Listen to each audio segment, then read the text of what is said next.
Y partimos, ¿ya? Un minuto, 2 minutitos y partimos.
Ya chicos, vamos a comenzar.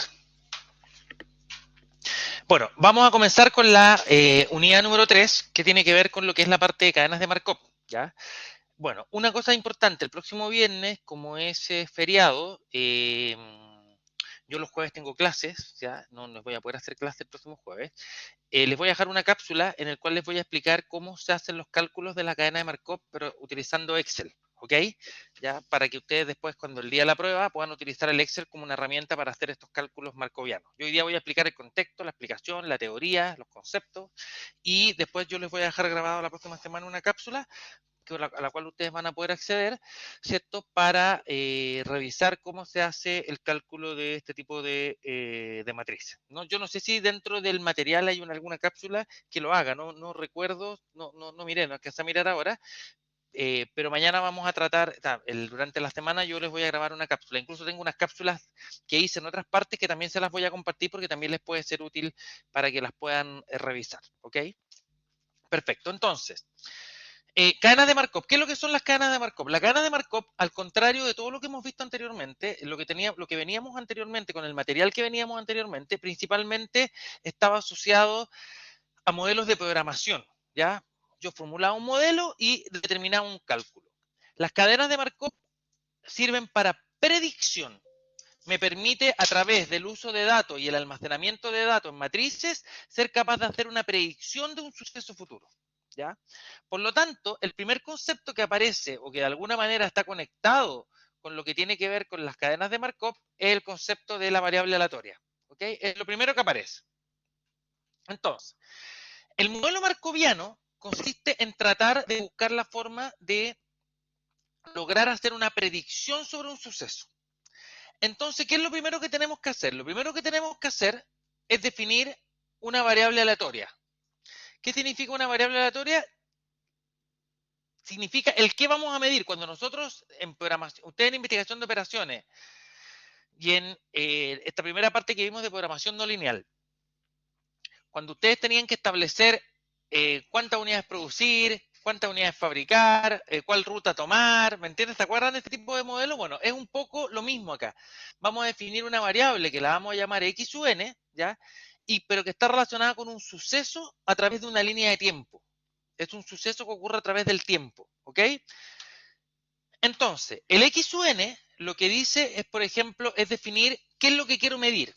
Por eso, por ejemplo, yo dije que puse varios ejemplos. Por ejemplo, nosotros podríamos medir el estado del clima el día N. Podríamos tratar de medir el número de vehículos en una plaza de peajes que pasan en cada hora. El estado del paciente en una unidad de cuidado intensivo la semana N. Estado en el que se encontrará una máquina el día N. ¿Me entiendes? O sea, la idea es definir una variable que ustedes no saben, ¿cierto?, en qué estado va a estar. ¿Ok? Ustedes saben que la variable en un día puede ser, por ejemplo, si fuera el estado del clima, yo tengo que definir los estados, que es la siguiente etapa. La variable aleatoria lo que hace es definir qué es lo que vamos a medir. Y los estados son los elementos que componen la variable aleatoria. En estricto rigor son los posibles resultados que puede tomar la variable aleatoria. Por ejemplo, si yo tengo que el estado del clima el día n, yo podría decir que los estados son, con los cuales vamos a trabajar, soleado, nublado, lluvioso y nevado. Esos son los 4 estados posibles. Por lo tanto, la variable aleatoria, el día 1 puede estar soleado, el día 2 puede estar soleado, el día 3 puede estar nublado, el día 4 puede estar nublado, el día 5 puede estar lluvioso, el día 6 puede estar soleado, el día 7 puede estar nublado, y así sucesivamente. Hay una secuencia de cambios en el clima. Entonces, ¿qué es lo que hago yo? Lo que yo quiero medir es en un futuro tratar de establecer, dado toda la historia que yo supe de los distintos estados del clima en distintos momentos del tiempo, cómo yo puedo utilizar esa información para saber cómo va a estar los próximos 3 días o cómo va a estar la próxima semana. Y eso es equivalente también para el tema de los peajes. ¿Por qué? Porque si yo puedo sacar la probabilidad de un clima, me permite tomar decisiones respecto, por ejemplo, a la agricultura. Si yo sé que yo hago un pronóstico que hay una alta probabilidad de lluvia, entonces no hago la precosecha, porque si no se me va a diluir el producto agroquímico. O por ejemplo, si yo tengo que hacer un matrimonio y hay una probabilidad que llueva, entonces tengo que contratar una carpa. Lo mismo, por ejemplo, los números de vehículos en una plaza de peaje, esto ya no existe tanto hoy día porque los peajes son casi todo electrónico, pero antes, dependiendo del número de vehículos o las horas peak que habían de los vehículos por las plazas de peaje, era cuántos peajes se habilitaban para que no hubiera atochamiento. Por ejemplo, está el estado del paciente en una unidad de cuidado intensivo. Ya, este paciente, ¿cómo está? Normal, ya, dejémoslo aquí. No, este paciente está en la UCI, este paciente está en la UTI, este paciente está grave. ¿Me entienden? O sea, clasificar los tipos de pacientes para poder determinar en qué lugar lo vamos a dejar, digamos, de acuerdo a esta clasificación. O, por ejemplo, el estado en el que se encuentra una máquina. La máquina está operativa, la máquina está en reparaciones o la máquina está con falla. Entonces, este tipo de cosas es súper importante. Las cadenas de Markov permiten, a través de una variable aleatoria, tratar de medir un suceso. Y lo que hay que sí hacer es establecer cuáles son los estados posibles de este suceso. ¿Ok? Entonces, estos son los dos primeros componentes del modelo marcoviano. Primero, definir qué es lo que vamos a medir. Y segundo, es definir cuáles son los posibles valores que va a tener esa variable que vamos a medir. Y eso se define a través de los estados. ¿Ok? Perfecto. Siguiente etapa. Son varios pasos. Uno dispone de mucha información. ¿Ya? Nosotros disponemos de mucha información. Lo que tenemos que tratar de hacer es tratar de sintetizar esa información o agrupar esa información. Y para eso nace la llamada o el famoso modelo marcoviano. ¿Ok? Este modelo marcoviano que ustedes están viendo acá es una matriz. ¿Ok? Disculpen. Disculpen, ya no estoy tomando unas pastillas para la alergia y me dan un sueño tremendo. Y no puedo tomar esto en una desloratadina, tiene que ser loratadina. Entonces me da como un sueño espantoso. Me tomé la pastilla como a las 6:30 y me da como mucho sueño. Entonces, no me voy a quedar dormido, pero me dan ganas de bostezar, así que mil disculpas. Entonces, mira, esta matriz se llama matriz de probabilidades de transición y se denota con letra P. ¿Ya? En general, en todas partes se denota con letra P. Es que me achicar un poco esta letra, está demasiado grande.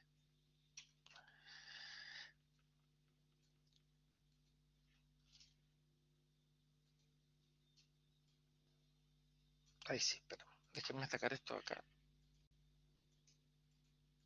Entonces, la idea es tratar de agrupar los datos en esta matriz que está acá. Entonces, es una matriz n cruz n, siempre va a ser una matriz cuadrada, y donde n representa el número de estados que tiene la variable aleatoria. Por ejemplo, si la variable aleatoria tiene 3 estados, la matriz de 3 por 3. Si tiene 4 estados, de 4 por 4. Si tiene 5 estados, de 5 por 5, y así sucesivamente. Ahora, varias cosas que son interesantes, que es importante, que permite validar esta matriz. Esta matriz es una acumulación de resultados históricos. O sea, yo tengo un montón de datos históricos y estos datos históricos yo los utilizo para poder establecer estas probabilidades. Lo que nosotros no vamos a hacer es utilizar los datos y calcular las probabilidades, sino que yo las probabilidades se las voy a dar.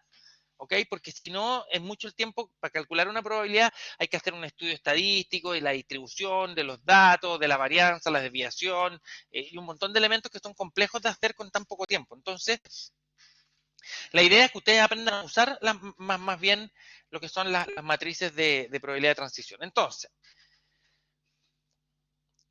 mire, P11, ¿qué significa? La probabilidad que comenzando en el estado 1, yo siga estando en el estado 1 a la etapa siguiente. Esta matriz se lee, esta es la etapa inicial que llamamos I, y esta es la etapa I más 1. Esta matriz se lee de aquí para acá. Este es el hoy, por así decirlo, este es el mañana. ¿Entienden? Entonces, si yo tengo que la variable aleatoria está definida como días, entonces este P11, ¿qué significa? La probabilidad de que yo, estando en el estado 1 el día de hoy, mañana me encuentre en el estado 1. P12, la probabilidad que estando yo hoy día en el estado 1, mañana me encuentre en el estado 2. Y P13, ¿cuál es la probabilidad que estando yo hoy en el estado 1, me encuentre mañana en el estado 3? Son las probabilidades de transición, por eso, de estar de un estado o en el mismo estado o pasar de ese estado a otro estado. Lo que es importante es que esta suma siempre tiene que ser el 100%. ¿Por qué? Porque es obvio, pues, si yo estoy en 1, puedo terminar en 1, o puedo terminar en 2, o puedo terminar en 3, no puedo terminar en otra parte. Por lo tanto, la suma de todas estas probabilidades tiene que ser 1. O sea, la probabilidad de estando en 1 y terminar en 1, más la probabilidad de estando en 1 y terminar en 2, más la probabilidad de estar en 1 y terminar en 3, la suma de eso tiene que ser el 100%, porque yo saliendo de 1, o sigo estando allí mismo, o me muevo a cualquiera de las otras dos opciones que tengo. Exactamente lo mismo para todas las otras probabilidades. Y aquí está un poco la definición como del P sub I J entero, que dice, probabilidad que comenzando en el estado I, en una etapa, que puede ser día, semana, mes, dependiendo como usted definía la variable aleatoria, nos encontremos en el estado J a la etapa siguiente. ¿Ok? Esa es más o menos la estructura. ¿Por qué se llama cadena de Markov? Porque, por ejemplo, aquí es donde quiero explicar. Yo tengo 3 estados. Entonces, yo del estado 1 puedo ir del estado 1 y volver al estado 1. Este sería P11. Del 1 al 2, este sería P12. Del 2 al 1 sería esta flecha para acá. Del 2 al 2 sería esta flecha que está aquí. Del 2 al 3 sería probabilidad 2-3. Del 3 al 2 sería probabilidad 3-2. Del 1 al 3 sería probabilidad 1-3. Y del 3 al 1 sería esta probabilidad que está acá. Entonces, pues esto se llama cadena. ¿Se dan cuenta que va apareciendo como unas cadenas? Es como que estuvieran encadenados. ¿Te cuenta? Como que yo meto la mano, así es como estas cadenas con bolitas que uno se pone aquí en exactamente lo mismo. Por eso se llaman cadenas de Markov. Markov, un matemático que inventó estas cadenas en el año 1960, 1970, un matemático ruso, y que es de apellido Markov, y se llaman cadenas markovianas. Y que lo que permiten de alguna manera es tomar una serie de datos y agruparlos en una matriz de probabilidades para la toma de decisiones. ¿Ok? Esto, y yo les voy a mostrar ahora un par de ejemplos, y después lo que vamos a hacer es que este mismo ejemplo yo después les voy a mostrar cómo se calcula en Excel y les voy a dejar un video de esto, ¿ya? Una cápsula. Perfecto. Vamos ahora a la siguiente parte. Veamos un ejemplo, mira. Por ejemplo, miren el ejemplo que dice acá, dice, suponga usted que si hoy llueve, que va a ser el I, lloverá mañana, que va a ser el I más 1, con probabilidad 2/3. En cambio, coma, si hoy no llueve, lloverá mañana con probabilidad 1/4. Entonces, lo primero que uno tiene que hacer es definir la variable aleatoria. Claramente estamos hablando del tiempo, ¿cierto? Porque estamos hablando si llueve y no llueve. Y en este caso, los estados son solo dos, porque está hablando de llueve y no llueve. No está diciendo soleado, nubleado, nada, ¿cierto? Nublado, no nubleado. Nublado. Entonces, en este caso, cuando uno tiene un problema, lo primero que ustedes tienen que establecer en un problema es determinar cuál es la variable aleatoria. La variable aleatoria es lo que queremos medir. En este caso, es el tiempo, porque claramente está habla de llueve o no llueve. Y segundo, es definir cuáles son los posibles estados que puede tomar esta variable. En este caso, son dos posibles estados. Un estado de llueve y otro estado de no llueve. ¿Ok? Entonces, definimos la variable aleatoria, definimos los estados. Uno como llueve, dos como no llueve. ¿Ok? Ya. Entonces, acá lo que yo recomiendo siempre es construir un esquema. El esquema facilita mucho las cosas. Mira, y acá está el esquema que les voy a explicar. Ustedes tienen que partir, hay un estado inicial. Recuerden que la matriz, cuando nosotros dijimos acá, hay un estado inicial, un I, y después hay un I más 1. Ya. Entonces acá yo dije, hay un estado I, donde hay dos posibilidades, que llueva o no llueva, el día de hoy. Y mañana, ¿qué es lo que puede pasar? Mira, si hoy llueve, estado 1, al otro día pueden ocurrir dos cosas, que llueva o no llueva, ¿cierto? Entonces, yo, por este camino, significa, si hoy llueve, mañana llueve, y por este otro camino es, si hoy llueve, mañana no llueve. Hoy día está lloviendo, existen dos posibilidades al día siguiente, que llueva o no llueva. Acá lo que me están diciendo es que si hoy llueve, lloverá mañana con probabilidad 2/3, y ahí aparece el 2/3. Como si hoy llueve, al otro día solamente hay dos posibilidades, que llueva o no llueva, esas dos posibilidades tienen que totalizar el 100%. Por lo tanto, si hoy llueve y mañana llueve con 2/3 de probabilidad, si hoy llueve, ¿cuál es la probabilidad que no llueva? El resto de la probabilidad de que esté lloviendo. Por eso en este caso sería 1/3, porque esta suma tiene que ser 1. O sea, si hoy día llueve, al otro día tiene que estar o lloviendo o no lloviendo. Como yo sé que la probabilidad de que llueva 2/3, 1/3 es la probabilidad que no suceda lo que estoy diciendo que va a suceder. O sea, el complemento de la probabilidad. ¿Ok? Y al revés, si hoy día no está lloviendo, al otro día también pueden pasar dos cosas, que llueva o no llueva. En este caso, acá me dice, si hoy no llueve, lloverá mañana con probabilidad 1/4. O sea, si hoy no llueve, lloverá mañana con probabilidad 1/4. Por lo tanto, si hoy no llueve, la probabilidad que no llueva mañana es el complemento de 1/4, o sea, en este caso 3/4, y esta probabilidad también suma 1. Entonces, de esta forma, con estos datos, uno lo que hace es construir la matriz de probabilidad de transición. ¿Ya? Y esta matriz de probabilidad de transición, para efectos de este ejercicio, es esta matriz que está acá. ¿Se dan cuenta? Lo que me falta acá. Ahí, vamos a dejar 1, 2. ¿Se dan cuenta? Entonces, ¿qué estoy diciendo? Este es mi más 1. Entonces yo voy de aquí para acá. Entonces, de 1 a 1, que sería S1, con S1 está el 2/3.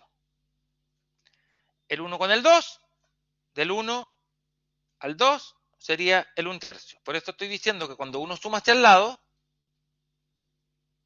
la suma es 1. Luego, de 2 a 1 sería de 2 a 1, sería 1/4, ahí está. Y después de 2 a 2 sería el 3/4, que ahí está. Y esta es la famosa matriz de probabilidad de transición. Y con esta matriz es donde yo empiezo a hacer las predicciones, a predecir el futuro, con cierto, obviamente, basándome en el concepto de probabilidad. ¿Ok? Perfecto. Déjenme guardar esto antes que se me olvide.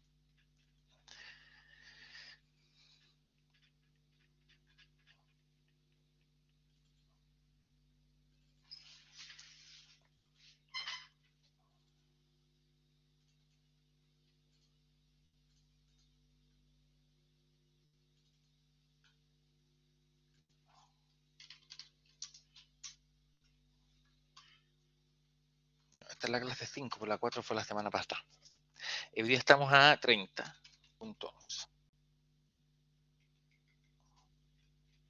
La semana pasada no estamos PPT, porque que lo hicimos sobre el mismo documento.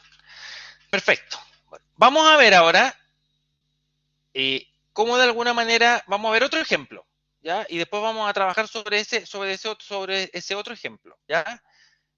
Un poco para que ustedes también entren en contacto con lo que queremos lograr, ¿ya? De alguna manera. Yo voy a mostrar el ejemplo directamente y lo voy a explicar, ¿ya? Mire, tenemos el siguiente ejemplo. Suponte que este es un ejemplo súper interesante, por ejemplo, de calcular, por ejemplo, cuando estábamos en pandemia. Yo me acuerdo cuando me tocó hacer clases en pandemia, siempre usaba este ejemplo como una forma de la migración que ocurre producto de la pandemia o producto también de este tema de los trabajos híbridos.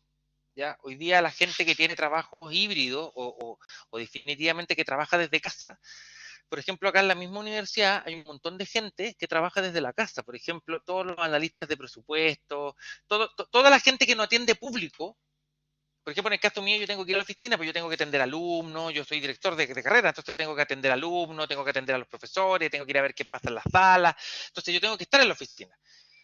Pero el jefe de presupuesto de la universidad, que es el que ve presupuesto, ve número, no necesita estar en la universidad, pues no atiende a nadie. Entonces ellos trabajan desde la casa. Entonces, ¿qué es lo que ocurrió? Que cuando tú empiezas a trabajar desde la casa y tu casa es chiquitita, hay mucha gente que vivía en departamento en Santiago con 3 hijos, cuando se dio cuenta de que iba a quedar híbrido o que iba a quedar Yo tengo un amigo que vivía en Providencia, tenía un departamento de unos 100 metros cuadrados y vivía él, su señor y sus 3 hijos. Entonces, claro, él estaba todo el día en la oficina, la señora en la oficina, los cabros chicos en el colegio, entonces al final se veían en la tarde nomás, un rato en la tarde, entonces compartían, pero pocas horas del departamento y después cada uno se iba a dormir. ¿Sabes lo que es en pandemia? Los dos trabajando desde la casa, los 3 hijos trabajando estudiando en el colegio desde la casa, compartiendo 100 metros cuadrados entre 5, me dijo, compadre, invertí y me compré una casa y se compró una casa por donde vivo yo acá, cerca, y hoy día él trabaja híbrido, él trabaja 100% teletrabajo y la señora trabaja híbrido. Claro, pero ahora es distinto porque en una casa tú tenés más espacio, viste en el verano, por ejemplo, en el verano pasado que trabajaba en la casa, por ejemplo, los niños estaban en sus piezas, qué sé yo, él se iba para afuera a la terraza, se instalaba en la terraza en el pasto y se ponía a trabajar ahí mirando el cielo, mirando el pasto, de repente tenía calor, se metía a la piscina. O sea, eso hizo que hubiera mucha migración desde la ciudad hacia las zonas más suburbanas o definitivamente hacia la zona rural. ¿Ya? ¿Qué es lo que ocurrió? Que después de lo que terminó la pandemia, mucha gente dijo, no, ¿sabes qué? No me acostumbro a esta vida, me prefiero devolverme a la ciudad porque aquí tengo que pagar muchos peajes, porque tengo que usar el auto, yo estaba acostumbrado a no usar el vehículo, me gustaba caminar, bueno. Este tema de migración se da mucho. Entonces, este ejercicio de alguna manera refleja este tipo de cosas como para que entiendan cuál es la utilidad que tiene utilizar este tipo de cosas para poder definir o medir las inversiones públicas o las inversiones privadas en un proceso de migración. ¿Ok?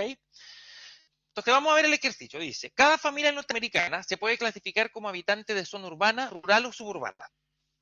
Durante un año determinado, dice, mira, te vamos viendo, mira. Dice, durante un año determinado,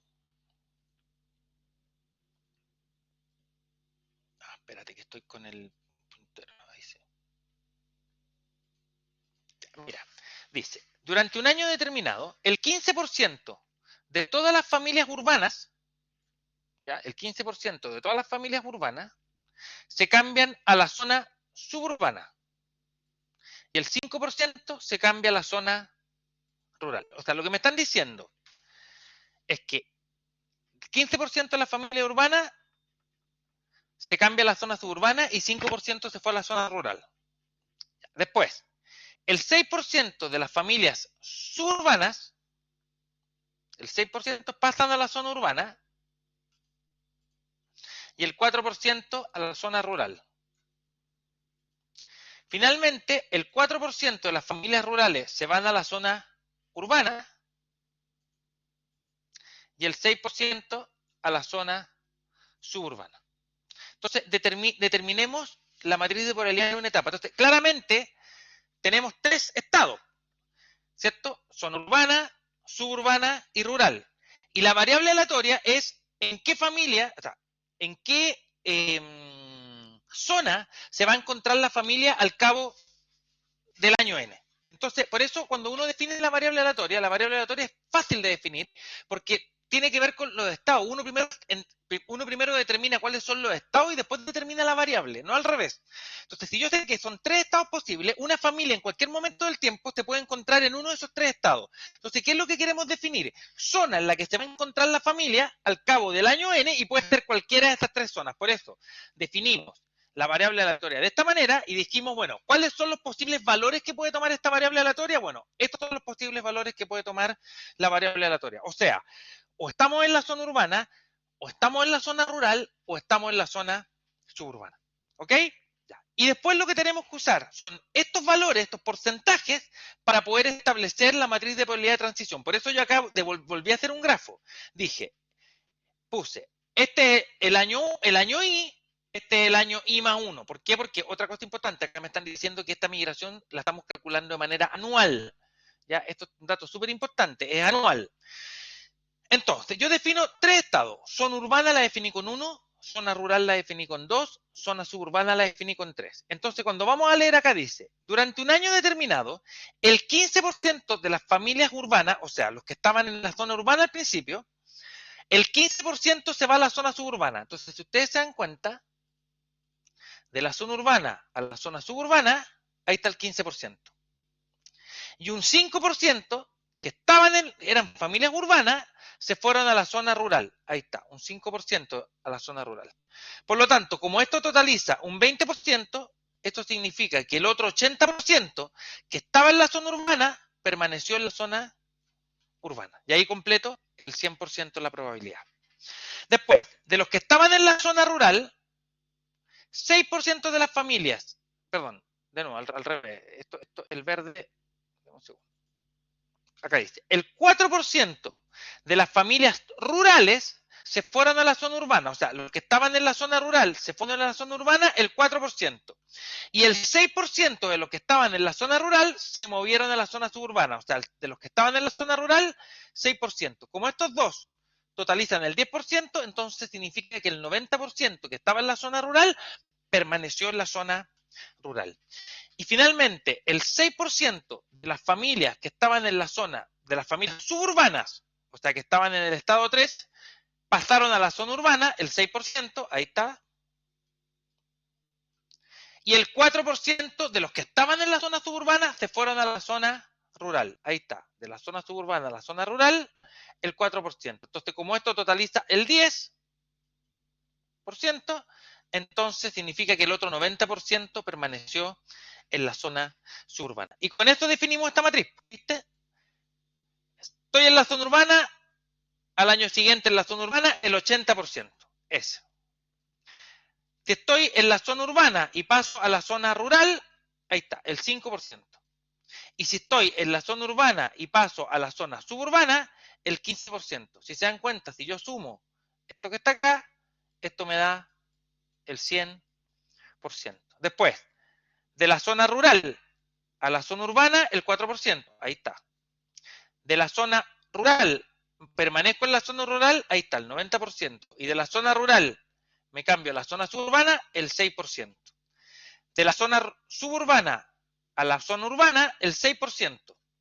De la suburbana a la rural, el 4%.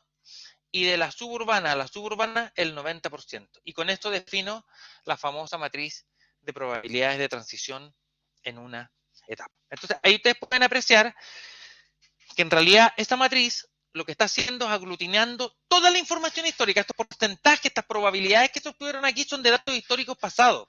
Se tomaron datos históricos a lo mejor de los últimos 20 años y con estos datos históricos se determinaron estas probabilidades. Yo tomo estas probabilidades, las cargo en una matriz y lo que voy a hacer ahora es enseñarles a cuál es el efecto que gatilla de esta forma la proyección de esta matriz hacia valores futuros para poder establecer o determinar qué es lo que va a pasar en el futuro. ¿Ok? Ya, vamos a ver cómo funciona eso. Ya.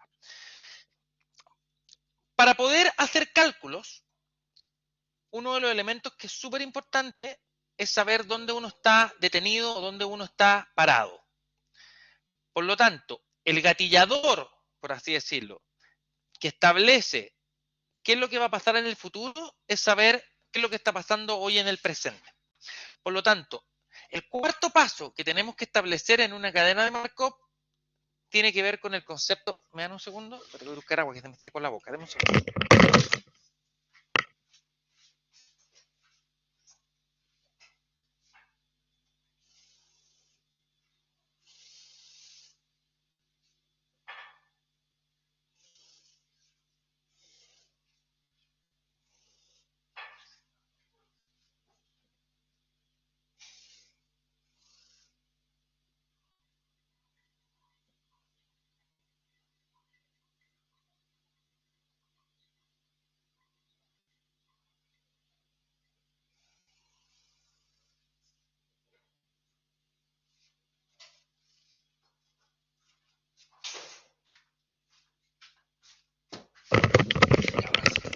tenía que, ya se me estaban hablando tanto rato.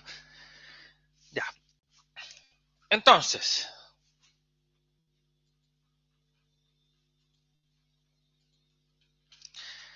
tenemos acá. La distribución inicial es lo que yo llamaría el motor de partida. Ahora, el problema de la distribución inicial, que no siempre es tan obvia. Ahora, ¿cómo se define la distribución inicial? Se define como F0. ¿Y cómo se define cuál es la probabilidad que en el momento 0 nos encontremos en el estado 1? ¿Cuál es la probabilidad que en el momento 0 nos encontremos en el estado 2? ¿Cuál es la probabilidad que en el momento 0 nos encontremos en el estado 3? O en efecto, ¿cuál es la probabilidad que en el momento 0 nos encontremos en el estado M? ¿Ok? O sea, en cierta manera, lo que queremos establecer es esto. ¿Cuál es la probabilidad que en el momento 0 o al inicio nos encontremos en alguno de los estados? Lo que pasa es que depende cómo uno trabaje esta probabilidad, puede ser una probabilidad absoluta o una probabilidad compartida, que le llamo yo. Entonces, ¿cómo se explica eso? En el ejemplo de las zonas, ¿ya? Se pueden dar dos situaciones. Mira, vamos a ver la primera situación. Si nosotros tenemos la cantidad total de personas que hay en cada zona, podemos calcular el inicio como cómo están distribuidos los habitantes al principio. O sea, cuál es la distribución inicial. Es probable que en un ejercicio como este, a mí me den cuál es la distribución inicial de cómo están ubicadas las familias. Por ejemplo, que me digan, mira, actualmente yo tengo en la zona urbana 750 familias, en la zona rural tengo 50 familias y en la zona suburbana tengo 200 familias. Entonces yo puedo decir, ¿cuál es la probabilidad que en el momento 0 nos encontremos en la zona urbana? 75%. Que encontremos una familia en la zona urbana es 75%. ¿Por qué? Porque si tú sumas 750 más 50 y 200, te suma 1000. Entonces, de las 1000 familias, 750 están en la zona urbana, significa que en el momento 0 la probabilidad de encontrar una familia en la zona urbana es del 75%. La probabilidad de que en el momento 0 encontremos una familia rural es un 5%, que en este caso sería 50 sobre 1000, y la probabilidad que en el momento 0 encontremos una familia en la zona suburbana es el 20%, que en este caso sería 200 sobre 1000. ¿Ok? Ahora, ¿cuándo utilizo este tipo de distribución? Cuando, por ejemplo, a mí me interesa saber, bueno, ¿y esto va a ir cambiando con el tiempo? Hoy día están distribuidas las familias así. ¿En 2 años más van a seguir estando distribuidas así o esta distribución va a cambiar? Entonces, en ese caso, cuando yo quiero analizar la distribución como un todo, utilizo esto, lo que se llama la distribución distribuida o la distribución compartida, ¿ya? Entonces, cuando a mí me solicitan la distribución de personas en un momento específico del tiempo hacia adelante, yo tengo que utilizar de esta forma. Después no sé si alcancemos hoy día a hacer cálculos, pero la idea es que, de alguna forma, esto que ustedes están viendo acá es cuando yo estoy viendo la posición inicial de cómo están distribuidas las familias y quiero seguir viendo cómo está esta distribución a través del tiempo, tengo que utilizar la distribución de esta manera. Ahora, esto te lo pueden preguntar también de otra forma, ¿ya? Que es lo que se llama distribución absoluta, le llamo yo, ¿ya? Que es cuando te preguntan por algo específico, por una zona específica o por una familia específica. Y en este caso, ya lo que quedaría es una cosa como la siguiente. Deme un segundo. De esta forma, mire. Ya. El ejemplo B. Ahora, si queremos hacer la estimación de un suceso futuro partiendo de un estado específico, porque yo en el anterior no parto de un estado específico, sino que yo digo cómo está distribuida los distintos tipos de familias. Pero si yo quiero partir de un estado específico y no como una distribución particionada, la matriz de probabilidades de distribución inicial es absoluta. Mira el ejemplo. Si queremos hacer una estimación de una familia que está hoy en la zona urbana y queremos obtener dónde estará esta familia en 2 periodos más, nosotros estamos asumiendo que estamos partiendo en la zona urbana. Por eso aquí la probabilidad es un 100%, porque yo tengo certeza absoluta de que el análisis que quiero hacer es de una familia urbana y no de una familia rural o de una familia suburbana. Entonces, en este caso, en el anterior, como a mí no me interesaba si estaba en la zona urbana suburbana o rural, o sea, el punto de inicio era irrelevante. Por lo tanto, yo lo único que quería saber es cómo iba cambiando esta distribución a través del tiempo. Utilizaba la matriz particionada o distribuida. Pero acá, en este otro ejercicio, no. Acá me están preguntando, ¿cuál es la probabilidad que una familia que está en la zona urbana se encuentre en qué zona en los próximos 2 años o en los próximos 2 periodos? Por lo tanto, en este caso, yo tengo absoluta certeza de que en el momento cero tenemos que partir en la zona urbana. Por lo tanto, ahí pongo 100%. No podemos partir en la zona rural y no podemos partir en la zona suburbana. Por eso estos están con cero. Pero esta probabilidad o esta distribución inicial está condicionada por donde yo estoy partiendo, porque yo quiero partir analizando una familia urbana. En el anterior me daba lo mismo. Yo lo que quería saber es cómo estaban distribuidos a través del tiempo y no partiendo desde un estado en específico. Sin embargo, acá estoy partiendo desde un estado en específico, por eso la distribución inicial cambia. Por eso, dependiendo de lo que le estén preguntando y dependiendo de la naturaleza de lo que uno quiere calcular, en algunos casos la distribución va a ser particionada o repartida y en otros casos va a ser absoluta, como en este caso que aparece aquí.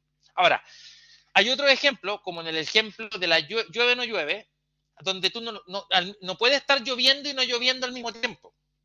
¿Te das cuenta? Entonces, por ejemplo, si yo me voy a este caso que está acá, y yo quiero calcular la distribución inicial, ¿cierto? La distribución en el momento cero, yo estaría diciendo, ¿cuál es la probabilidad que en el momento cero nos encontremos en el estado 1, o sea, que esté lloviendo? ¿O cuál es la probabilidad que en el momento cero nos encontremos en el estado 2 no lloviendo? Entonces, esta probabilidad no puede ser particionada, porque no puede estar lloviendo y no lloviendo al mismo tiempo. Entonces, si nosotros tomamos todo en estos momentos, bueno, depende del lugar donde se encuentren, pero yo estoy acá en Colina, Santiago, yo asomo la cabeza por la ventana, en estos momentos, ahora, ya, esto tendría que ser así, 0, 1. ¿Por qué? Porque no está lloviendo. Entonces hay un 100% de probabilidad que en este momento no esté lloviendo porque yo saqué la cabeza por la ventana y no está lloviendo. En este caso no puede llover y no llover al mismo tiempo. Por lo tanto, hay casos donde la matriz necesariamente es absoluta. O sucede un estado o sucede el otro estado. Una moneda no puede estar en cara y sello al mismo tiempo. O está en cara o está en sello. Por lo tanto, también son estados que son no complementarios o son estados que son contraproducentes o que van en contra el uno del otro. ¿Ya? Eso también es importante también tenerlo claro. Perfecto. Como hemos ido un poquito más rápido, ya, porque yo estoy usando, igual quiero hacer algunos cálculos. Ya no quiero, después les puedo dejar otra grabación de los cálculos. Igual quiero hacer algunos cálculos ya ahora como para no dejarlo solamente en la grabación. Bueno, ahora tenemos la matriz inicial, que es muy importante.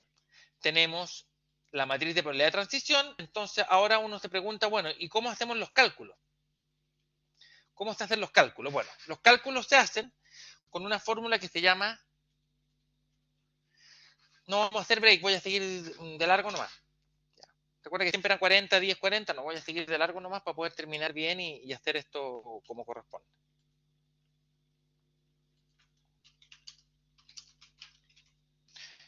Entonces, vamos a ver, mira. Espera que se me perdió el mouse. Hay dos fórmulas que se utilizan para poder calcular la distribución futura.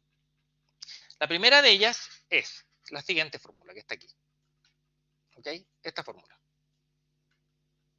Esta fórmula, ¿cuándo se utiliza? Solo se debe usar para determinar un suceso futuro específico en el tiempo, es decir, una etapa específica del tiempo. ¿Cómo se grafica esto? Con esta pregunta, por ejemplo. Determine la probabilidad que llueva el día lunes si hoy no está lloviendo. Hoy día es viernes, ¿cierto? Entonces, nosotros decimos, ok, ¿cuál es la probabilidad que llueva el día lunes si hoy no está lloviendo? O sea, hoy día me están diciendo que no está lloviendo, nosotros hoy día no es viernes, hoy día es jueves. ¿Ya? Lo que pasa es que esta clase siempre la hacía los viernes, entonces esto aquí vamos a cambiar. Esto va a ser jueves, esto va a ser viernes, esto va a ser sábado y esto va a ser domingo. Entonces vamos a hacer un pequeño ajuste. ¿Ya? Pues esta clase siempre la hago los viernes, entonces pues esto quedó como día viernes. ¿Ya? Entonces, ¿cuál es la probabilidad que llueva el domingo si hoy no está lloviendo?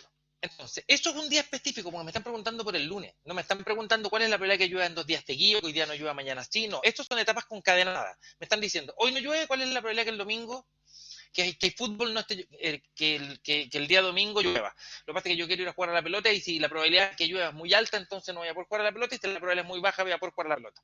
O tengo una actividad el domingo y quiero saber si tengo que estar en la carpa o no estar en la carpa, o tengo una actividad el domingo y tengo que decidir si la hago o no la hago. O sea, un poco ese es el concepto que hay detrás.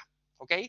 Entonces, yo quiero tratar de determinar a través de toda la información que tenemos cuál es la probabilidad que suceda algo hacia futuro, partiendo de la base, ¿cierto?, de la data histórica. Entonces digo, en este caso, teníamos que la variable era el estado del tiempo el día n, teníamos que 1 era llueve y 2 era no llueve, y queremos calcular cuál es la probabilidad que llueva el día domingo si hoy no está lloviendo. Entonces, esta es la distribución inicial, que un poco lo explicaba yo anteriormente. ¿Cuál es la probabilidad que en el momento cero, o sea, hoy, llueva, y cuál es la probabilidad que en el momento cero no llueva? Y aquí me están diciendo claramente que hoy no está lloviendo, por lo tanto la probabilidad que no llueva es 100%, la probabilidad que llueva es 0. Entonces estamos en el día jueves, ¿cierto? En el estado 2, no está lloviendo, y me están preguntando, ¿cuál es la probabilidad que el domingo nos encontremos en el estado 1? O sea, que llueva. ¿Qué es lo interesante de esta probabilidad? No me importa nada lo que pasa el viernes ni el sábado. El viernes puede nevar, el sábado puede estar lloviendo a todo chuzo, no me interesa lo que pasa. Yo estoy diciendo, hoy no está lloviendo, ¿cuál es la probabilidad que el domingo llueva? Por lo tanto, no me interesan los estados intermedios. El problema es que nosotros definimos la variable aleatoria como diaria. Entonces, cuando yo paso de jueves al domingo, la pregunta es, ¿cuántos días hay? Entonces yo tengo, acá hay un día, acá hay 2 días y acá hay 3 días. Por lo tanto, yo lo que tengo que utilizar es un n de 3 en esta fórmula que está acá. Claro, no me interesa lo que pasa el viernes, no me interesa lo que pasa el sábado. Yo sé que nos encontramos en el estado 2 hoy día porque no está lloviendo y queremos saber cuál es la probabilidad de que esté lloviendo el día domingo. Entonces, no me interesa si llovió el jueves, pero no me interesa si llovió el viernes o no llovió el viernes, si llovió el sábado o no llovió el sábado, no me interesa. Pero como el estado del tiempo está definido de manera diaria, yo cuando me salto de jueves a domingo, significa que hay 3 días entre medio. Entonces yo lo que tengo que hacer es reemplazar ahí un 3 y reemplazar ahí un 3. Entonces, ¿cómo me quedaría esto? F de 3 sería P, que es la matriz de distribución inicial, que en este caso sería... ¿Dónde está esta matriz? Esta.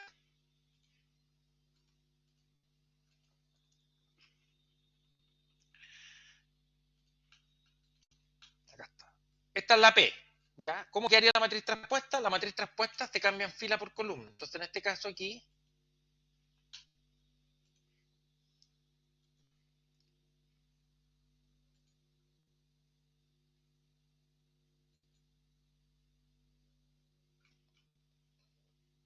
no me toma esto, qué raro que no me toma.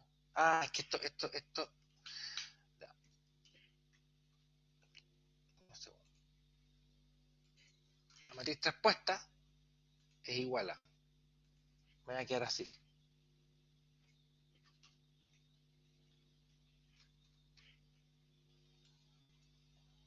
Te cambian filas por columna.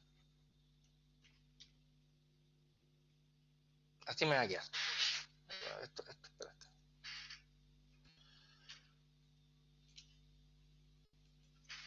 Así. Entonces, esto que está con fila, está como fila, 2/3, 1/3, pasa a ser columna.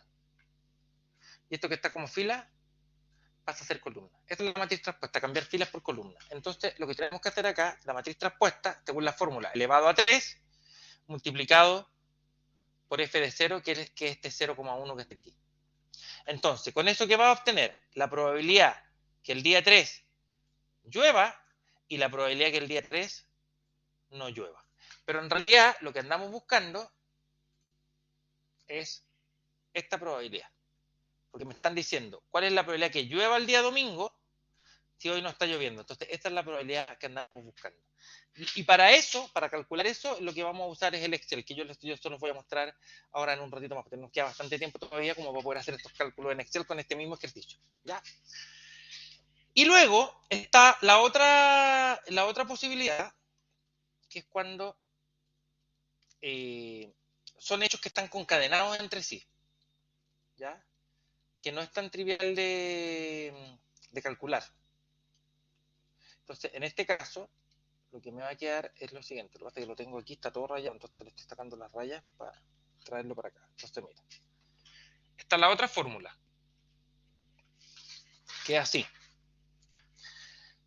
Para cálculos futuros se necesitan dos fórmulas, dijimos, ¿cierto? Una que era para el cálculo específico y esta otra fórmula se utiliza para determinar sucesos futuros que son sucesivos o que están concadenados entre sí o que dependen del anterior. Por ejemplo, determine la probabilidad que llueva miércoles, jueves y viernes si hoy, supongamos que es martes, no está lloviendo. Hoy, vamos a suponer que hoy es martes, para poder hacer este ejercicio. Hoy vamos a suponer que es martes. No es martes, pero vamos a suponer que es martes. Entonces, ¿cuál es la probabilidad que llueva miércoles, jueves y viernes? O sea, que llueva 3 días consecutivos si hoy no está lloviendo. Entonces, no me están preguntando por una etapa específica del tiempo. Me están preguntando por varias etapas sucesivas. Entonces, ¿cuál es la probabilidad que llueva miércoles, jueves y viernes si hoy no está lloviendo? Entonces yo digo, perfecto. Hoy, ¿cuál es la probabilidad que hoy llueva? 0. ¿Cuál es la probabilidad que hoy no llueva? 1, porque me están diciendo que no está lloviendo. Entonces, hoy martes no llueve. Entonces, ¿cuál es la probabilidad? Que llueva el miércoles, que llueva el jueves y que llueva el viernes. Entonces ahora yo no me voy del martes al viernes directamente como el anterior, que yo me iba del jueves al domingo directamente. No, ahora yo tengo que ir etapa por etapa. Entonces, tengo que calcular primero el n igual 1, luego calcular el n igual 2 y luego calcular el n igual 3. Entonces, si reemplazo el n igual 1, me queda f de 1 es p transpuesta por f de 1 menos 1 y 1 menos 1 f de 0. Ahí está. P transpuesta por f de 1 menos 1, entonces por f de 0. Entonces aquí estamos calculando f de 1. F de 1 es p transpuesta por f elevado a 1 menos 1, o sea, p transpuesta por f de 0. ¿Qué es lo que es f de 1? F de 1. ¿Cuál es la probabilidad que el día 1 llueva? ¿Cuál es la probabilidad que el día 1 no llueva? Después, tenemos que calcular para n igual 2. Reemplazamos ahí el n, reemplazamos con 2. Me quedaría, según esto, p transpuesta por f de 2 menos 1. O sea, me quedaría p transpuesta por f de 1. Entonces, yo cuando calculo f de 2 tengo que considerar f de 1. ¿Y cómo me va a quedar esto? ¿Cuál es la probabilidad que el día 2 llueva y cuál es la probabilidad que el día 2 no llueva? Ahí ya calculé f de 1, calculé f de 2 y me falta el último, f de 3. Bueno, f de 3 en la fórmula sería p transpuesta por 3 menos 1, o sea, p transpuesta por f de 2. Entonces, para f de 3 necesito calcular el anterior. Ten en cuenta que voy utilizando la información anterior, no me salto de una etapa a otra, sino que como son etapas consecutivas, voy utilizando la información anterior para ir construyendo la información nueva. Como este f de 3, entonces sería, cuando x vale 3, 1, cuando x vale 3, 2. O sea, ¿cuál es la probabilidad que el día 3 llueva? ¿Cuál es la probabilidad que el día 3 no llueva? Y al final, como me están preguntando cuál es la probabilidad que llueva miércoles y llueva jueves y llueva viernes, lo que yo tengo que hacer, calcular la probabilidad que el día 1 llueva y se multiplica la probabilidad que el día 2 llueva y la probabilidad que el día 3 llueva. Entonces, esto lo saco de acá. La probabilidad que el día 1 llueva, ahí está. La probabilidad que el día 2 llueva, ahí está. La probabilidad que el día 3 llueva, ahí está. Y la multiplicación de estas probabilidades va a ser la probabilidad final. Así es como se hacen los cálculos, a través de las cadenas de Markov, donde yo puedo estimar un suceso futuro. ¿Ya? Lo que quiero hacer ahora, en los 40 minutos que me quedan, antes de las 10, antes de las 11, es hacer algunos cálculos utilizando estas matrices. Después yo les voy a subir un video que grabé años atrás, o meses atrás, perdón, semestres anteriores, en los cuales yo explico esto mismo, pero con un ejercicio, con el ejercicio del urbano-suburbano. Entonces aquí van a tener dos tipos de modelos. Entonces nos vamos a ir a un Excel, vamos a abrir un Excel y nos vamos a ir a hacer los cálculos. Aquí yo les voy a mostrar cómo se hacen los cálculos. Vamos a hacer unos 2 o 3 cálculos nomás para que vean cómo se utiliza esto. Entonces vamos a sacar las líneas. Entonces vamos a traer la primera matriz, que es P. Aquí vamos a poner 1, 2, y acá arriba vamos a poner 1, y 2. ¿Ok? Entonces vamos a sintetizar esto un poquito aquí. Ya. Y aquí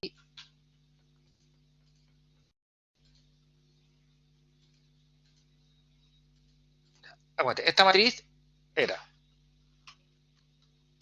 2 sobre 3, que es un 67%, y esto era 1 sobre 3, que es un 0,33%.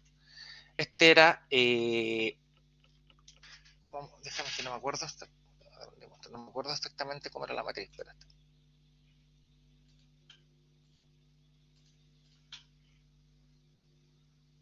Acá está, para no olvidarlo.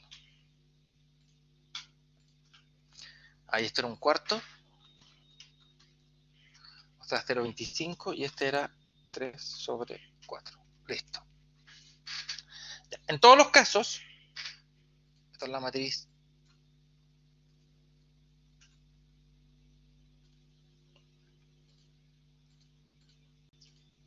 P. Ahí está.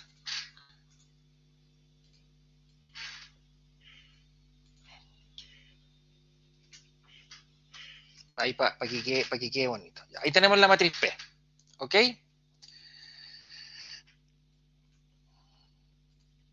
Listo. Ahí tenemos la matriz P. Lo que queremos hacer son cálculos. Entonces necesitamos la distribución inicial. Ya, la distribución inicial va a ser F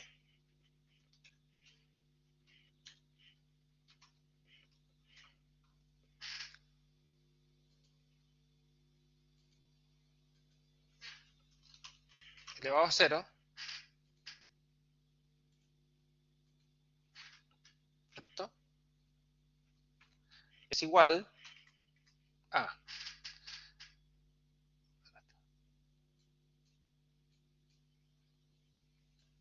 Recuerda, esto era la probabilidad de que en x0 sea igual a 1 y la probabilidad que en x0 sea igual a 2. ¿Cierto? Recuerden que esto era lo que teníamos.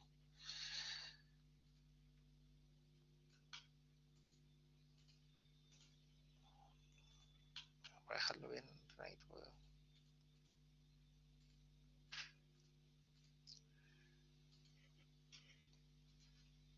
Y esto es igual a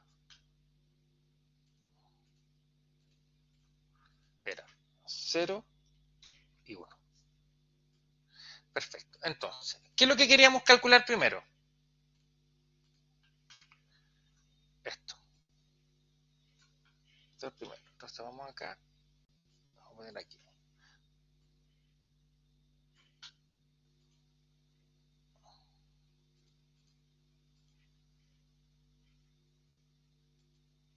Ya. Determinar la probabilidad que llueva el domingo si hoy no está lloviendo. ¿Ok? Entonces, lo que teníamos era la probabilidad que llueva el domingo si hoy no está lloviendo. O sea, lo que estábamos hablando era 3 etapas. ¿Cierto? Entonces, la fórmula que teníamos que utilizar, ¿cierto?, era esto que está acá.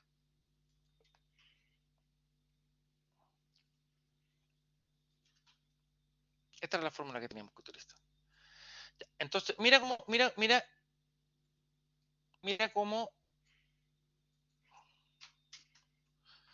cómo utilizamos esto. Entonces, queremos calcular f de 3, voy a utilizar este mismo concepto que está acá. Y mira cómo me va a quedar. F de 3.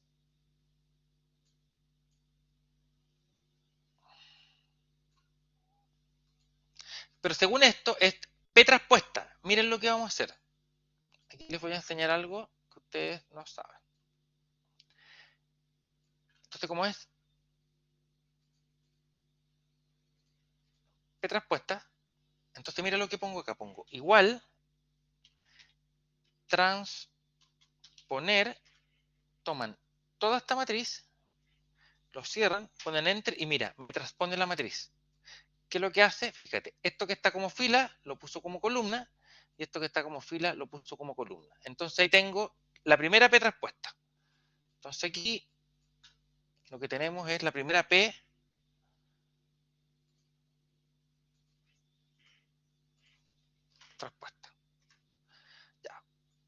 Pero esto está multiplicado, está elevado a 3. ¿Se dan cuenta? Está elevado a 3. Pero elevar a 3 una matriz significa multiplicarla por 3, no elevarla a 3. No existe este concepto de elevar a 3 en matrices. ¿Ya? Entonces esto me quedaría multiplicado por f de 0, y f de 0 es esto. Esto me quedaría así. ¿Se dan cuenta? Y esto es lo que yo tengo que calcular. Pero, ¿qué es lo que hago? Esto lo tengo que aperturar. No lo puedo calcular así. Entonces, ¿cómo lo aperturo? Como esto está elevado a 3, es equivalente a multiplicarlo 3 veces. Entonces, espérate que esto lo vamos a dejar F4 aquí. F4, F4 para que quede fijo. Ahí sí. Entonces lo tomamos y ahí lo copiamos y queda igual. ¿Se dan cuenta? Entonces, esto lo voy a multiplicar 3 veces. Ahí está. Entonces, ahí tengo el primer P traspuesto, acá tengo el segundo P traspuesto y acá tengo el tercer P traspuesto. No sé si me van siguiendo la idea. Me van entendiendo, ¿no? Ahí está.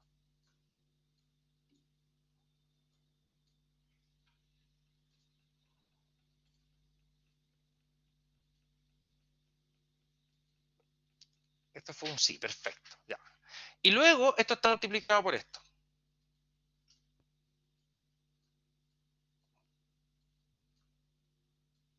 Ahí está. Y esto es f de 0.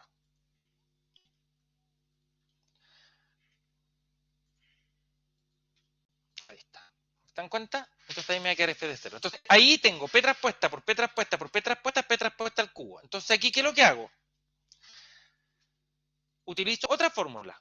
Miren, voy a multiplicar estos dos que están acá. Y utilizo otra fórmula.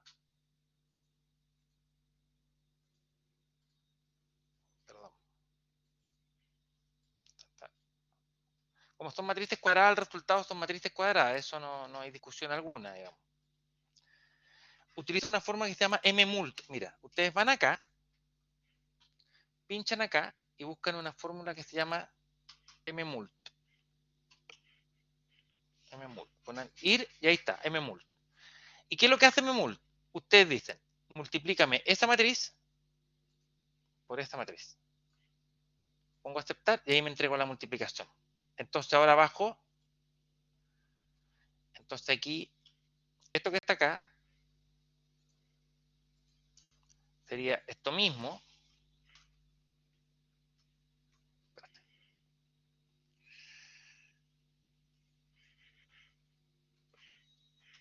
Pero estaría elevado al cuadrado. ¿Me entienden? Porque estoy multiplicando esto por esto. Entonces esto lo bajo. Lo bajamos. Ahí está, lo bajamos. Y sigo multiplicando. Entonces ahora, bajo esto. Y ahora tengo que multiplicar eso por eso. Entonces hago lo mismo.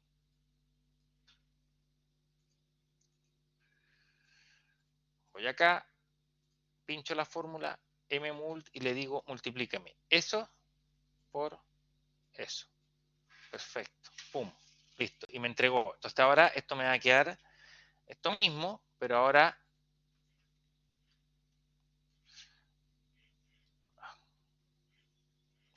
al cubo. ¿Me entienden? Y ahora bajo esto nomás. Ahí está. Y finalmente hago el último cálculo, que es multiplicar, y también es un mmult, pero aquí hay una particularidad. Esta matriz es de 2 por 2. Esto es súper importante. Esto es de 2 por 2, porque son dos filas, dos columnas. Y esta es una columna, pero dos filas, entonces esta es de 2 por 1. Para poder multiplicar matrices, estos dos tienen que ser iguales y la matriz resultante es lo que va afuera. ¿Te dan cuenta? Entonces, en este caso, yo tengo la primera que es de 2 por 2, la segunda que es de 2 por 1. Como los dos de adentro son iguales, la matriz se puede multiplicar, pero el resultado es la de afuera. Entonces, me va a quedar de 2 filas por una columna. ¿Ok? Entonces, aquí pueden ver que me va a quedar de 2 filas por una columna. Perfecto. Vamos a sacar esto. Entonces, me va a quedar de 2 filas por una columna. Entonces, lo que me va a quedar en realidad es esto, que es la multiplicación de PT F3 por F0, que es lo que está acá arriba, que es lo que queríamos calcular nosotros. Entonces, acá yo voy y pongo mmult de nuevo y le digo, multiplíqueme esa por esa. Y ahí me entrega los resultados de desbordamiento. Algo pasó aquí. Espérate. Déjame suprimir esto y ahora sí. Vamos a mmult y le vamos a decir, multiplica eso por eso. Y ahí sí, y ahí me hice los cálculos. Y ahí me dio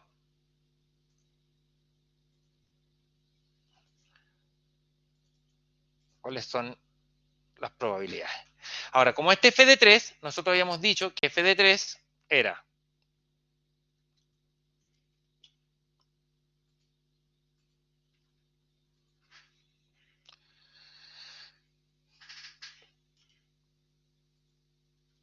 que esto es igual a 3,1, x3, 1, o sea que en el día 3, que es el día que estamos calculando, estemos en 1 o la probabilidad que estemos en 2. Entonces, recuerda, esto del día 3, 1 era llueve o no llueve. Entonces, ¿qué es más probable que ocurra el domingo? ¿Que llueva o que no llueva? Es más probable que no llueva que llueva, por lo tanto yo estoy tranquilo, hay una alta probabilidad, hay más probabilidad que no llueva que llueva, por lo tanto ahí yo decido si contrato la carpa o no, decido si me pongo ropa de lluvia o no, no. O sea, hoy no está lloviendo, están diciendo. Hoy no está lloviendo. ¿Cuál es la probabilidad que esté lloviendo el día? La pregunta es, ¿cuál es la probabilidad que llueva el domingo si hoy no está lloviendo? Esta es la probabilidad que me están pidiendo. Me están diciendo esta probabilidad. Me están diciendo, ¿cuál es la probabilidad de que si hoy no está lloviendo, que es esto, el domingo sí esté lloviendo? O sea, un 39,8%. ¿Me siguen la idea o no, Simón? Ignacio, sí, me sigue. Ok. Vamos a contestar la otra pregunta. Y con eso vamos a terminar por hoy. Déjenme guardar esto. Perfecto. Y después yo voy a buscar los videos mañana. Yo sé que tengo varios videos de esto. Y con hartos más ejercicios, incluso de otra universidad, pero se los voy a compartir igual. Que lo he hecho en otras partes porque les va a servir igual a ustedes. A ustedes lo que les interesa da lo mismo de dónde venga. Lo importante es que les sea útil.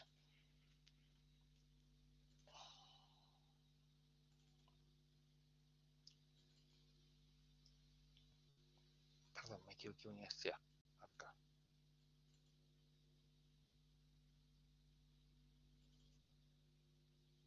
No, esta no es.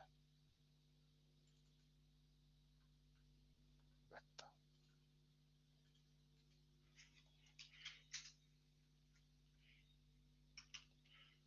Perfecto.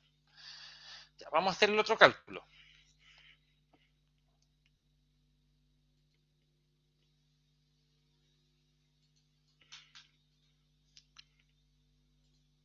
Dame un segundo. Entonces, el otro cálculo era, lo vamos a hacer en otra hoja.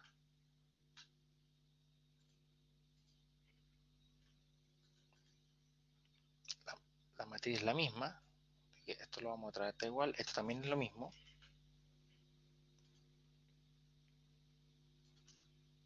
Ahí está.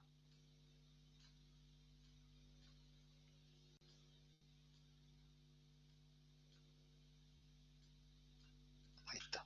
¿Ya? Esta matriz es lo mismo. Y lo que nos piden calcular es usando esta fórmula que está acá.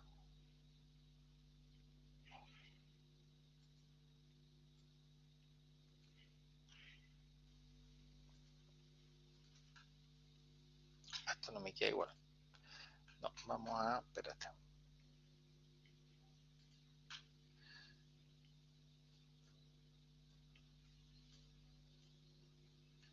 Ahí está. Esta es la pregunta.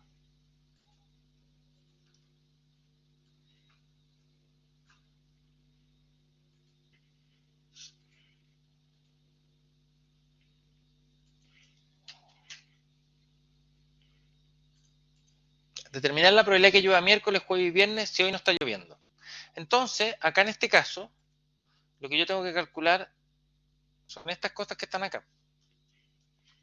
Primero tengo que calcular f de 1. Entonces vamos a calcular f de 1. Vamos a utilizar esto mismo que está acá. Ya. Calculemos f de 1. Según esto, f de 1 es p transpuesta, que es esto que está aquí, ¿cierto? Ahí. Según esto sería p transpuesta, pero no sería elevado a 3, sino que estaría automáticamente multiplicado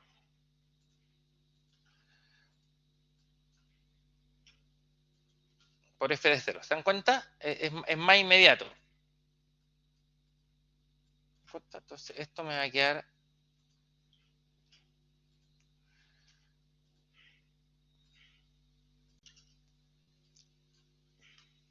igual, y vamos a calcular al tiro el m multa acá al lado.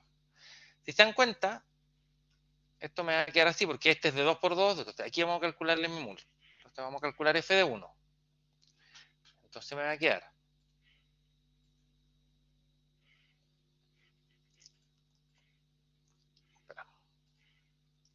me queda m mult y multiplico eso por eso. Listo. Ah, pero es que lo calculé acá abajo, perdón. Es aquí. Ahí me tengo que poner. Entonces acá calculo m mult y le digo multiplíqueme eso por eso. Entonces me queda aceptar y me da 25 y 75. Este es f de 1. Perfecto.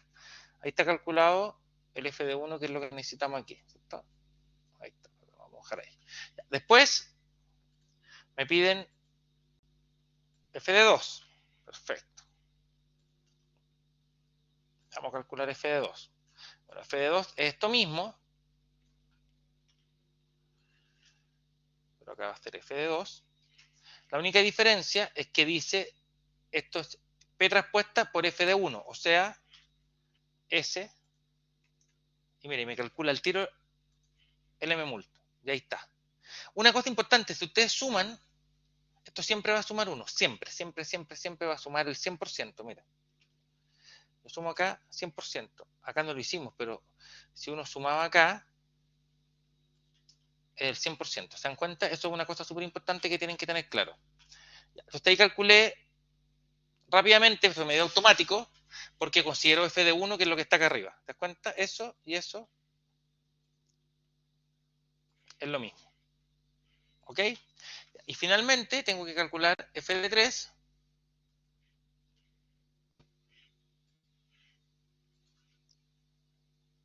Aquí va a estar esto mismo.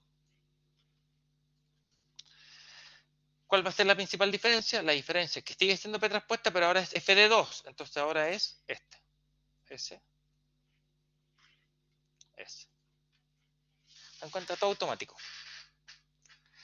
Ahora, como me están preguntando, determina la probabilidad que llueva miércoles, jueves y viernes. Si hoy no está lloviendo, entonces me están preguntando por esta probabilidad. ¿Cuál es la probabilidad que el día 1 llueva? Entonces, esto sería esta probabilidad que está ahí.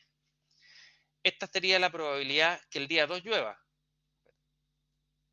Vamos a dejar el mismo color para que sepan que es lo mismo. Ahí. Entonces me están preguntando, fíjate, esto que está acá,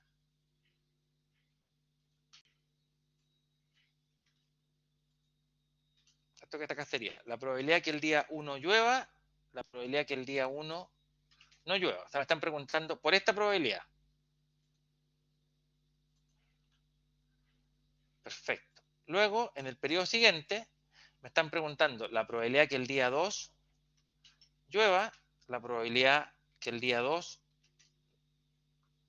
no llueva. Espérenme. Así. Me están preguntando por qué llueva. Entonces, aquí, fíjate, aquí está lloviendo el miércoles, aquí está lloviendo el jueves,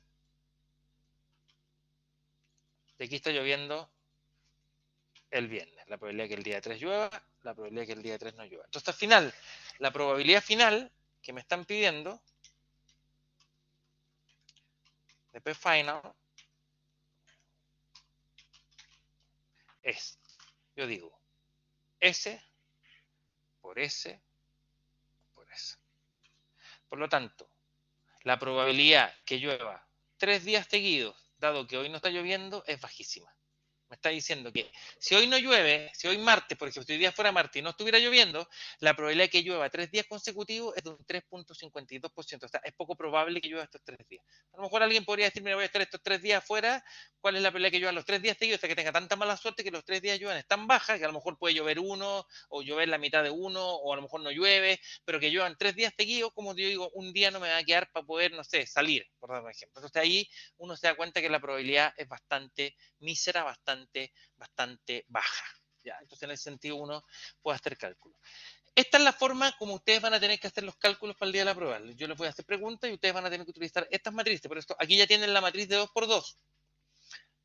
Yo tengo otra matriz de 3 por 3 que tengo que buscar el video que tiene asociada esta matriz de 3 por 3. ¿Ya? Entonces yo voy a buscar el video que yo sé que está en alguna parte y si no grabo uno, da lo mismo, en el cual vamos a utilizar el de urbana, suburbana y rural para hacer otros cálculos y también para que les quede disponible, porque recuerden que el próximo viernes es feriado, por lo tanto yo les voy a dejar una cápsula y si encuentro cápsulas de otras universidades que he hecho que aporten y que les sirvan o con más ejercicio, con otro tipo de ejercicio, también se las puedo compartir para que les sirva para poder completar la formación. No sé si tienen alguna duda, alguna pregunta o alguna interrogante final.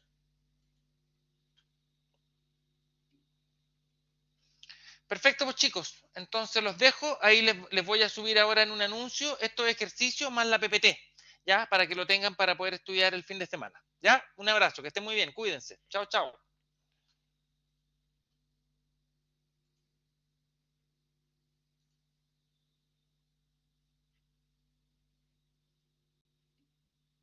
Chao, Ignacio, cuídate.